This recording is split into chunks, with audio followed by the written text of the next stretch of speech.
Yo, what is up guys? So we are going to be showing off the new Elemental Hero neo-spacian deck. Of course, the new hot card that we're going to be showing off is going to be a fusion monster named Elemental Hero Nebula Neos. So he actually requires a very specific thing. It requires Elemental Hero Neos, neo-spacian Grand Mole, neo-spacian Dark Panther. So it's just like contact fusion. You just shuffle the above cards you control back in the deck. And then you get to draw cards equal to the number of cards your opponent controls. Then you get to negate the effects of one face-up card on the field until the end of the turn. And then once per turn during the end of this turn, once per turn during the end phase, you shuffle it into the extra deck. And if you do, you banish all cards on the field face down. So we're going to go ahead and check it out in action. That's basically what we're going to be trying to do. We're going to be pulling off an OTK over here. So we're going to use Prisma to copy, make itself be another monster. We're going to use Miracle Contact to shuffle those cards back right in. And then we're going to go ahead and make a card called Magma Neos, which can actually get boosted up quite a bit. But you just drew a bunch of cards. We're going to go ahead and activate Contact out. That's going to basically swap and go right into all of the other fusion materials, which is actually really good because Elemental Hero Neo still has, 2,500 attack. And then on top of that, there's other random cards that are neo-spacian that can work because there's a lot of filler cards in this deck. But now you guys have seen an OTK against Sky Strikers, let's watch it in a few other duels over here. But yeah, it's pretty interesting to see this deck in action, especially when I was watching. I was like, dude, it actually beat Sky Strikers. Now this guy's playing an OCG deck. He will be playing some cards that are banned in the TCG. Not the hero guy. The hero guy is Magus. He's playing legit TCG. But anyways, yeah, this is a new card in the tin that everyone's really more, I guess, hyped up about that it's coming out. But it's not necessarily what I would consider an insanely broken meta card. You can potentially draw up to 13 cards if the opponent also has a field spell to take up all the zones. But more than likely, that's not going to be happening. Unfortunately, getting Kaiju'd over here this time around. But doesn't mean we can't make it later on. So we're going to go ahead and activate Hero Lives, go for Prisma. Prisma is going to go ahead and copy itself, making it Neos. We're going to activate a card called Contact Gate, which is pretty good. You banish 2 neo-spacian monsters with different names from your graveyard. This special summon 2 neo-spacian monsters with different names from your hand, deck, or graveyard. And then for the rest of the turn, you cannot summon monsters except for my fusion summon, which is kind of the whole deck anyways. And then you can also banish this card from the graveyard to special summon. Hold on, let me go back to it. A neo-spacian, one of your banished neo-spacian monsters. So that's kind of cool. Lets you banish summon, and basically it gives you options for like kind of a comeback. But more likely in this deck, you're going to be able to pull off OTKs. So we're going to go ahead and make a soul. This is kind of bread and butter of like a lot of, I would say, hero decks in general. I was even thinking that like you might be able to combo a little bit harder with cards like Goblinberg, Photon Thrasher, just to go for a soul to add that specific extra card.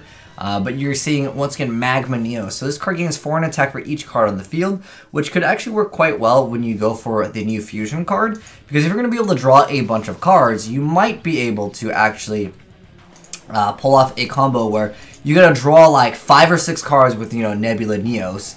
And then from there, you're going to have your opponent obviously have a bunch of cards at that point. If you're drawing a bunch of cards, then you just win anyways. I guess this is a card, Nebula Neos is a card where it's supposed to make it so like once you're ahead, once your opponent is ahead, you can kind of have that comeback factor. But again, it requires like very specific cards. I know Prisma can copy and make itself another one. Like I said, that can definitely help out quite a bit. So whatever like combo piece that you're missing, but it's still like at the end of the day, you still gotta run Grand Mole. Grand Mole is probably one of the better cards. Dark Panther's not too bad. We'll go ahead and go over some other effects. I mean, obviously Neos has no effect. Grand Mole, I'm sure a lot of you guys know, but once it attacks, it can bounce back the thing that it's attacking and itself. So we're seeing Mirror Match, and we're going to see how this plays out. There's also a few interesting cards that I was unaware of that were support for Neos, because it is a neo-spacian like hero deck at the end of the day. But Wrath of Neos makes it so you get to select a Elemental Hero Neos you control, and you bounce it back into the deck, and you destroy all cards in the field. So that's like a Regeki. Well, I guess it's not Regeki, more like Dark Hole plus Heavy Storm. So once again, we're going to activate Contact Gate, and then we're going to go ahead and make the Nebula Neos. It gets effect failed here. Well, it doesn't really matter because he's not going to draw any cards anyways because it's going to be game over. He just went ahead and decided to go ahead and make it. Last duel over here is going to be another OTK, so this deck can definitely pull off OTKs. I think this is one of those Synchro, the Red Dragon Archfiend. decks. I've seen a few of these. They're generally not considered too meta. I mean, if you wanted the meta duel, we got the Sky Strikers one. Anyways, he's going to activate Solemn, so that's not going to go through. But he's got another one anyways. That one was used by Hero Lives. Anyways, which I think is a really important card. But here we're making the Air Neos, and we're going to boost it up and one-shotting his opponent with the Elemental Hero Air Neos. So you can make a lot of weird things because it does require very specific, like, you know, stuff. Sometimes randomly you can go for some crazy hero plays, and I thought that was hilarious, so I wanted to also add it in. But anyways, let's go ahead and go to the deck profile. I'll talk a little bit about some of the cards maybe that I didn't get to during the gameplay here. But pretty much, like I said, there are a lot of awkward cards because you do have to run like targets anyways for, of course, Miracle Contact, and then there's also another card called Contact Gate where you need to banish 2 neo-spacian monsters with different names. And so that's why there's some cards that you're like, why are you even playing these? Okay, Dolphin pretty good though, alright. This card has a lot of potential for sure. But more than likely, if your opponent has a hand trap, they would have activated it in the first place. But anyways, first off, got 3 Elemental Hero Neos. It's obviously going to be required for you to pull out the new card, which is the Nebula Neos. Then we have 2 copies of Honest Neos, which it's an older card, but it's still like definitely a very decent card. Going even back older, cards, Elemental Hero Prisma, very great. Great stuff indeed. So this one lets you combo by just letting you reveal a fusion monster from your extra deck that lists one of those monsters, and it just can actually copy its name. Another card that we didn't go over that is technically kind of required for the combo. Get us once per turn, you get to target one face-up monster your opponent controls. Until the end phase, this card's name becomes that monster's original name. Also replace this effect with that monster's original effects, if any. So, for example, let's say maybe you're playing against Lightsworn. They have a Judgment Dragon. You could become Judgment Dragon. It's kind of cool, but overall, I would say more than likely your opponent's gonna, if they have a good effect that like stuns, they're just gonna use it. But it's still a pretty cool card to actually pull off once in a while. Then we have neo-spacian Grandma. This card was actually at 1 for the longest time in the TCG, but I think with the introduction of so many cards just spammed out on the board, neo-spacian Grandma just kind of lost its viability to be very good in the game. I still like this card. I thought it was great for a very long time, but yeah, it just hasn't been great in years. It's almost like, I want to say like, Gore's got some more play. I remember neo-spacian Grandma used to be a really, really good tech in almost a lot of different decks. But anyways, next up we have neo-spacian Air Hummingbird. So once per turn you get to gain 500 life points for each card in your opponent's hand. Again, there's a lot of weird neo-spacians that just don't have like any really good synergy. So we needed different names. So I'm guessing this is why Magus decided to put this one in here. By the way, shout out to you, homie, for the deck profile as well as the replays. Then we have Aqua Dolphin. So this is the one I would consider most people would consider like viable. So Aqua Dolphin has an effect where you discard a card, look at your opponent's hand, and choose one monster. And if you control a monster with greater attack than or equal to the attack of the chosen card, destroy the chosen card. If you get to burn your opponent for 500 damage. Otherwise, you take 500 points of damage. So you basically get rid of a hand trap. I guess they can technically hand trap this card, but it's not a bad card just to be able to see what your opponent has. It wasn't really an effect I don't think that we saw in here, but this card actually has seen competitive play. Next up though, we do have neo-spacian Flare Scarab. So this makes it so it gains 400 attack for each spell and trap your opponent controls. Again, I don't really know, you know, other reasons why you would run this other than it's just another neo-spacian perhaps, and that's why he's just like, okay, it just happens to be one with another name. Speaking of neo-spacians, I'm not really familiar with this deck like at all, I'll be 100% honest, but most of the effects of them are pretty mediocre, and there's really not that many neo-spacians, unless you count, of course, the anime ones. But wait, there's pre-errata? Wait, what? Did you guys notice this? I've never noticed this. They actually changed the artwork, I guess, for the TCG. They errata this card's artwork. Like, why? Okay, that's interesting. Anyways, yeah, like I said, I think what was Glowmon? So this card attacks or is attacked, your opponent draws one card and shows it, then based off of the effect, apply this effect. So end the battle phase if it's a monster and it's a spell this card, if this card is attacked, I'm going to change it to a direct attack. As a trap, you get to change this card defense position. There's really not that really many good neo-spacian monsters again, so I'm guessing that's why it just was a different name. Next up we have 3 E-calls, of course, to go for your hero monsters, so you can kind of get rid of them and then just use them for the fusions.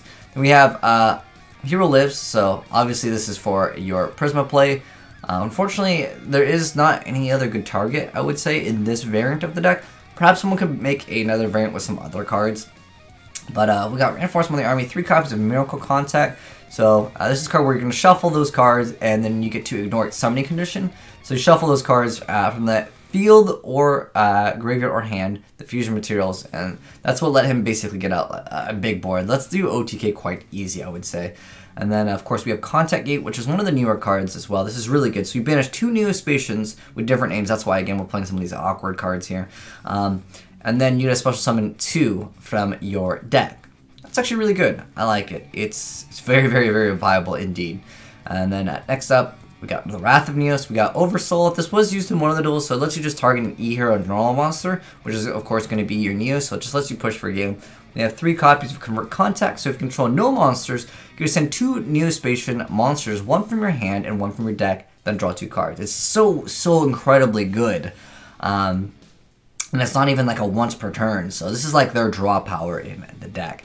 Then we have 2 copies of Contact out.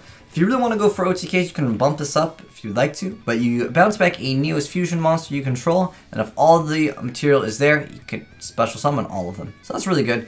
And then we have the Neo Space. So Elemental Hero Neos and all fusion monsters that are specifically listed as Elemental Hero Neos as a fusion material gain 500 attack. Then also, fusion monsters that specifically list Elemental Hero Neos as a fusion material do not have to activate their effects during the end phase that shuffle them into the deck. I'm not sure, honestly, how I feel about this card. I feel like it's unnecessary. I want to say that maybe you can bump up the dark count, maybe run some Kage Tokages for some extra dark targets. That way you can go for other link plays. And then on top of that, maybe you can run some Allure of Darkness to kind of add some extra draw power. Maybe add some hand traps into the mix if you would like to. So you can kind of have some rebuttals. But I would say this deck is definitely more focused on OTKing than really anything, especially when you're potentially just drawing like 3-4 cards, as you guys saw against a Sky Striker player. With the extra deck, we got the Elemental Hero Storm Neos, we got Magma Neos, which actually helped out a lot. And then we have the Nebula Neos, which is the new card. We got the Air Neos, Dark Neos, Grand Neos, Aqua Neos, Flare Neos, we got the Tremor Phoenix, Soul, Wonder Driver, Decode Talker, Borreload, and Saryuja. And I guess he decided to have the Elemental Hero Divine Neos, but he decided maybe not worth it. This is like the hot card to obviously make in this deck. But anyways, guys, let me know what you thought of it. Do you guys think the new Neo-Spacian's pretty good? For me, I think it's more of a fun, like, fan favorite deck than something that's going to be, like, competitive in the game. But, you know, people like to run heroes. It's one of the most popular decks in OCG for so dang long because people just like heroes. But nonetheless, maybe Stratos next time, man. Maybe next time. Or the TCG. In fact, in the OCG, I think it's still at multiple, but we can't even have one. But, a pretty fun little deck here. But anyways, guys, let me know your thoughts on it down below. And shoutouts once again to Magus. Thank you so much for the replays as well as the deck profile. But anyways, guys, if you've got any good replays like the one you guys saw over here, if any of the new stuff, I would love to see them and share it with the community. So send in a replay file to AzneyesReplays@gmail.com. And if you're new to the channel, hit that subscribe button so you never miss out on a new Yu-Gi-Oh deck in action. Like, of course, the new Elemental Hero Nebula Neos Neo-Spacian deck like the one you just saw. But thanks for watching, guys. Have a good one. I'm signing out.